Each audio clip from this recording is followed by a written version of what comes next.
क्यों रे एजे स्टाइला, सुना है कि तुझे फिर से चोट वोट लग गई। हाँ यार, अपनी तो साला किस्मत ही खराब है। इससे पहले तो WWE वाले लगातार बकरा पे बकरा बना रहे थे। अब जब साला इधर तैयारी व्यारी करके वापसी किया तो साला आते ही पैर वैर में चोट लग गई। सोचा था कि इस बार अपने एजे स्टाइला द ग्रेट होने का कुछ कमाल माल दिखाऊंगा, लेकिन अब देख ही रहे हो, अब क्या कहूँ। एजे स्टाइला, तुम्हारे लिए सिर्फ हमें ही नहीं सभी को बुरा लग रहा है। रोमन रेंज इसे ही कहते हैं कि अगर किस्मत खराब हो तो हाथी पे भी कुत्ता काट लेता है। अरे बटलर, तुम्हें क्या हुआ?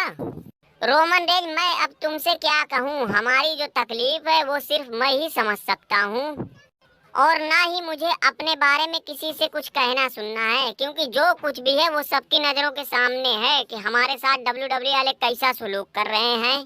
टैग टीम चैंपियनशिप तो तुम्हारे ही पास है, अब और क्या चाहिए? क्या बात कर रहे हो रोमन रेंज? मैं आज तुम्हारे मुंह से सुन रहा हूँ कि ये बटलरवा टैग टीम चैंपियन है। नहीं तो साला मुझे तो अभी तक पता ही नहीं था कि मंडे नाइट रॉ का टैग टीम चैंपियन है कौन। भाई पता कैसे चलेगा जब कोई चैंपियनशिप डिफेंड ही नहीं होगी तो लोग उसके बारे में चर्चा ही क्यों करेंगे? अब तुम याद करके बताओ कि आखिरी बार तुमने किस पीएलई में टैग टीम चैंपियनशिप को डिफेंड होते हुए देखा था? Roman Reigns, men's tag team championship का तो मुझे याद नहीं आ रहा है, लेकिन विमेंस टैग टीम चैंपियनशिप शायद बैश इन बर्लिन में ऑन द लाइन रखी गई थी। यही बात तो लोटन मैं बहुत दिनों से कह रहा हूँ कि बेमतलब का हर शो में विमेंस डिवीजन की हर चैंपियनशिप को और बेमतलब का विमेंस डिवीजन का मैच सिर्फ टाइम खींचने के लिए करवा दिया जाता है, लेकिन ना तो यूएस चैंपियनशिप, ना आईसी चैंपियनशिप, और ना ही दोनों ब्रांड की टैग टीम चैंपियनशिप को डिफेंड होते हुए मैंने महीनों से देखा है। रोमन रेंज, अब तो और हद हो गई है कि जो मेन चैंपियनशिप है उसे भी गुत्थरवा और खूंटा के कंधे पर सिर्फ फ्रेम करके रख दिया है। मेरी तो अब इतना समझ में आ रहा है कि अब WWE के जितने भी पीएलई हैं किसी में भी पहले जैसा मजा नहीं आ रहा है।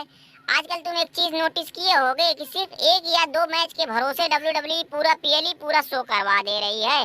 वो अलग बात है कि WWE वाले टिकट बेच रहे हैं, वो बात की बात है। और यही वजह है कि आजकल WWE वाले हमारे जैसे काबिल और टैलेंटेड लोगों की बिल्कुल कदर ही नहीं कर रहे हैं। अरे अरे लोटन, वो देखो दरोगा को। ये क्या आफत मचा रखा है, ये चढ़िया के साथ आखिर कर क्या रहा है? क्यों भैया दरोगा, ये क्या कर रहे हो भाई? दरोगा भैया, जब मैं साला तुमासो खांचा यहाँ तुम्हारे सामने मौजूद हूँ तो फिर क्यों अपने आप को बेमतलब का तकलीफ दे रहे हो? जल्दी कर दरोगा, जल्दी कर, मार इस ससुरी वाले का एक ही झटके में पूरा फ्यूज उड़ जाए, इसका कनेक्शन ही कट जाए। ससुरी वाला हमें आंख दिखा रहा था। पहले तुम अपना कनेक्शन मजबूत कर लो, फिर दूसरों के बारे में बोलना। तुमने हमें ललकार कर अपनी जिंदगी की सबसे बड़ी गलती कर दी है। ससुरी वाले भाई से पहले तू अगले हफ्ते आके हमसे मिल तो सही, फिर देख मैं तेरे साथ क्या करता हूँ। ना तुम्हारी दुनिया की जड़ उखाड़ के कलुआ से कबाब बनवा दिया तो कहना। अरे अरे दरोगा भैया मान जाओ, भैया मान जाओ। तुम्हें तो सिर्फ हल्की सी सर में चोट लगी थी, लेकिन तुम तो इसका पूरा ट्रांसफार्मर ही उड़ाने जा रहे हो। ना भैया रोमन रेंज ना, मैंने बहुत बर्दाश्त करने की कोशिश की लेकिन मुझसे अब रहा नहीं गया। इसने हमारा सर फोड़ा है, मैंने पहले ही कहा था सर के बदले सर। अब मैं भी इसका सर फोड़कर अपना बदला पूरा करूंगा, बात खत्म। इसे भी तो पता चलना चाहिए कि सर फूटने के बाद कितनी तकलीफ होती है।